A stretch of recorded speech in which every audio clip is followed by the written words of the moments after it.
एक किसान अपनी जमीन में खुदाई कर रहा था।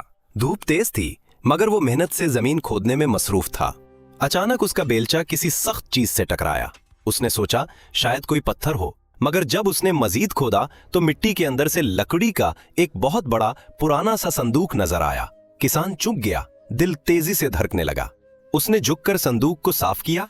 लकड़ी पर काई जमी हुई थी और लगता था जैसे वो कई 100 साल से जमीन में दबा हुआ हो। बड़ी मुश्किल से उसने संदूक का ढक्कन खोला और जैसे ही ढक्कन उठा, उसकी आंखें हैरत से फट्टी की फट्टी रह गईं। संदूक के अंदर बेशुमार सुनहरी सिक्के चमक रहे थे, इतने ज्यादा कि जब सूरज की रोशनी उन सिक्कों पर पड़ी तो पूरा खेत जगमगा उठता।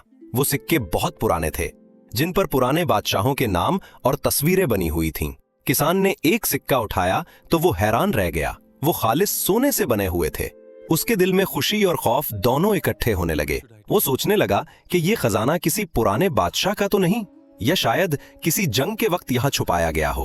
उसने कुछ देर सोचा, फिर फैसला किया कि वो किसी को फौरन नहीं बताएगा। कुछ दिन वो रात भर जागता रहा, ये सोचते हुए कि अब क्या करे। लेकिन आखिरकार उसने गांव के बड़े को बुलाकर सारा माजरा बताया। गांव वाले जमा हुए और सब ने मिलकर उस खजाने को करीबी म्यूजियम के हवाले कर दिया।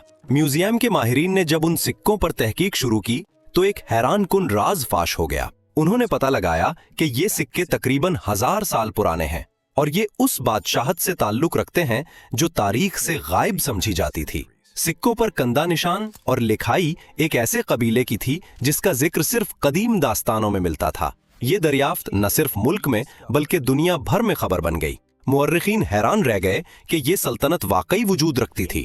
उस खजाने ने तारीख का एक गुमशुदा बाब दोबारा खोल दिया। किसान जिसने ईमानदारी से खजाना सौंपा था, उसे न सिर्फ इनाम मिला बल्कि उसका नाम तारीख में एक सच्चे हीरो के तौर पर लिखा गया। आज भी उसके गांव के बच्चे उस जमीन को सोना देने वाली जमीन कहकर याद करते हैं। यूं एक आम किसान की मेहनत और ईमानदारी ने न सिर्फ उसके नसीब को चमका दिया बल्कि एक भूली हुई तारीख को भी जिंदा कर दिया। सबक: बाज़ औक़ात किस्मत के राज मेहनत करने वालों पर ही खुलते हैं।